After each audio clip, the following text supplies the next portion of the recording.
That's just insane, I would say. I'm sorry, but that would be so weird. That's how most are reacting to the idea that the federal government may put a cap on the number of international students allowed to study in Canada, a suggestion that's supposed to be a step in solving the housing crisis.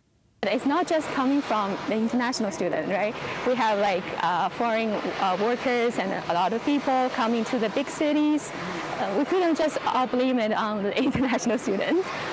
Earlier this week, Federal Housing Minister Sean Fraser expressed his concerns about the feds inviting international students into the country without putting any thought into where they will live. So housing is one of the major issues that we come across, apart from the high tuition fees that we of course paying. In a statement, UBC's Director of University Affairs said in part, international students are an important part of contributing to the university's academic mission, talent recruitment and retention. It goes on to say, the university, in discussions with IRCC, Immigration, Refugees and Citizenship Canada, has been clear that we do not support a cap on international students. UBC's Director of University Affairs says this school has the most student housing in the country, with over 15,000 beds on its 2 campuses, 13,000 here in Vancouver and another 2,000 at UBC Okanagan.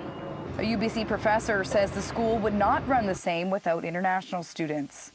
UBC and other institutes of higher learning unfortunately depend very much upon international student tuition.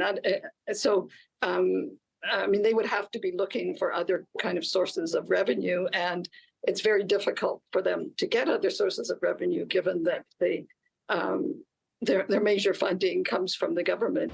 A similar stance from Simon Fraser University. A spokesperson for the school says international students are an integral part of our campus community, and the university would have concerns about putting limitations in place.